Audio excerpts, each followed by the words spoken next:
How did the colonization of America happen? 1492, 1592. A mistaken discovery, 1492. In the late 15th century, Europe stood on the edge of a new age. After centuries of isolation from the wider world, the continent was ready to stretch its arms across the seas. New maritime technologies, a thirst for wealth, and the dreams of glory pushed ambitious kingdoms toward the unknown. It was in this setting that an Italian sailor named Christopher Columbus made his bold proposal: to reach Asia by sailing west across the Atlantic. Backed by Spain's monarchs, King Ferdinand and Queen Isabella, he set sail in August of 1492 with 3 ships, the Niña, the Pinta, and the Santa Maria. After over 2 months at sea, land was sighted on October 12th. Columbus had reached the Bahamas, though he believed he had found islands off the coast of Asia. He called the inhabitants Indians and claimed the territory for Spain. This moment marked the beginning of European colonization in the Americas. But to the native peoples who had lived there for thousands of years, it was the start of disruption, dispossession, and death. Columbus returned to Europe in triumph, igniting a wave of exploration. Spain quickly understood the magnitude of what had been discovered, a whole new world full of untapped wealth and potential. Over the next decades, explorers followed Columbus's path across the Atlantic, setting the stage for conquests, empires, and centuries of colonization. The Spanish conquests. The initial discovery was just the beginning. Spain was not satisfied with mere exploration. The real prize lay inland, in the rich, powerful empires of the Americas. In 1519, Hernán Cortés, a determined Spanish conquistador, landed on the coast of Mexico. He marched inland with a few hundred men and made contact with the mighty Aztec Empire. At the heart of this empire was Tenochtitlan, a magnificent city of canals and temples, home to tens of thousands of people. But despite their splendor, the Aztecs would fall. Cortés allied with native groups who opposed the Aztecs, used superior steel weapons and horses, and unintentionally spread deadly European diseases. In 1521, Tenochtitlan fell and New Spain was born. A decade later, in 1532, Francisco Pizarro led a similar campaign against the Inca Empire in the Andes. He captured the Emperor Atahualpa, held him for ransom, and then executed him despite receiving a room full of gold. The Incas, weakened by internal conflict and unfamiliar diseases, could not resist. Within years, the great empire was absorbed into Spanish Peru. Gold and silver flowed back to Spain, enriching its monarchy and fueling further conquest. The Spanish crown now controlled vast lands and millions of people. The conquests were brutal, but effective. Spain had established itself as the dominant power in the New World.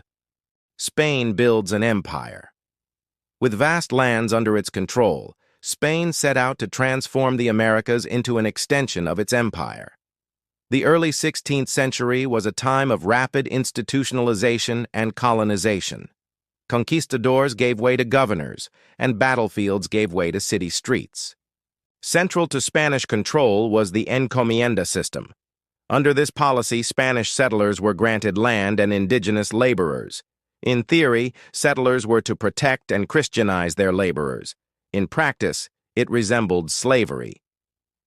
At the heart of this colonial machine was the Catholic Church. Spanish priests and friars fanned out across the continent, building missions and converting indigenous peoples. Spanish became the dominant language. Christian symbols replaced native iconography. Colonial cities sprang up quickly. Mexico City was built atop the ruins of Tenochtitlan. Lima rose on the Pacific coast. These cities became administrative and economic hubs, modeled after Spanish towns. Spain's economic engine was powered by the Americas' natural resources. Silver from Potosí and Zacatecas flooded into European markets. Agriculture flourished on plantations. To manage this vast territory, Spain created the Council of the Indies and divided its lands into viceroyalties. Royal appointees ensured the king's will was carried out across oceans and continents. But colonization was not just conquest and administration, it was cultural fusion. Spanish, indigenous, and African cultures merged into new languages, traditions, and cuisines. A new colonial society was being born. By the mid-1500s, Spain had turned conquest into colonization.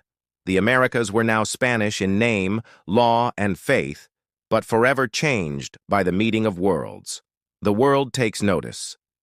Spain's staggering success in the New World did not go unnoticed. Other European powers, inspired by tales of golden cities and vast empires, now turned their gaze westward. This was not just Spain's frontier anymore, it was fast becoming a global battleground for influence, riches, and dominance.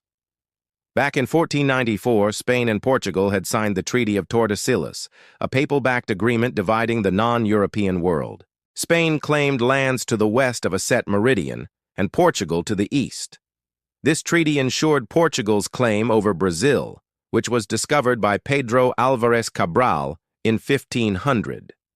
Portugal quickly developed sugar plantations along the Brazilian coast, using both indigenous and African slave labor. While their footprint was smaller than Spain's, their economic power was immense. France, too, made moves. In 1534, Jacques Cartier explored the St. Lawrence River and laid the foundation for future claims in Canada. The French engaged in fur trading, building relationships with indigenous tribes rather than seeking outright conquest. England, though slower to act, was not absent. John Cabot had reached Newfoundland in 1497, though little came of it then. Political turmoil and religious reform kept England distracted, but its interest in colonization was simmering. By the mid-1500s, English privateers like Sir Francis Drake were raiding Spanish treasure ships. The Atlantic had become a dangerous chessboard of naval competition. The Spanish Armada's failure in 1588 would soon open the door for England's colonial rise. The 16th century saw Spain dominate, but other European powers were ready to carve out their own empires. A new age of competition had begun. The human cost. For all the gold, glory, and expansion, the colonization of the Americas brought an enormous human cost, paid most heavily by the indigenous peoples. The arrival of Europeans introduced Old World diseases to the New World. Smallpox, measles, and influenza swept through populations with no immunity. Entire villages disappeared in weeks. In some regions, 90% of the native population perished. The encomienda and mita systems subjected millions of indigenous people to grueling labor. Many worked in mines or on plantations under horrific conditions. Yet, there was resistance. Leaders like Hathaway in Cuba and Tupac Amaru in Peru stood against Spanish domination. Some battles were won, but most resistance was crushed by superior. As native labor declined due to population collapse, the Spanish and Portuguese turned to Africa. The transatlantic slave trade began to swell, dragging millions of Africans into the brutal plantation economy of the Americas. Colonization also meant cultural erasure. Native religions were banned, languages lost, and traditions overwritten by European norms. Despite this, many indigenous practices endured, hidden or fused with Catholicism. The human cost of colonization was catastrophic. It reshaped entire continents, not just geographically or politically, but spiritually and demographically. A century of change, 1492 to 1592. In just 100 years, the world changed forever. What began as a voyage by Columbus had become a full-blown reshaping of the globe. By 1592, Spain controlled a vast colonial empire spanning from Mexico to Peru, with outposts throughout the Caribbean. Portugal firmly held Brazil. France had staked its claim in the north. England was beginning to test the waters. Global trade flourished. Silver flowed east, spices and slaves moved west, and Europe grew rich on the backs of others. The Columbian Exchange transformed diets, economies, and ecosystems. In the Americas, new societies were forming. Mixed, multicultural, conflicted. Indigenous, European, and African peoples created a new world out of trauma, survival, and fusion. The colonization of the Americas was not just a regional affair, it was the beginning of globalization, imperialism, and the modern world order, and it all began between 1492 and 1592, a single, defining century.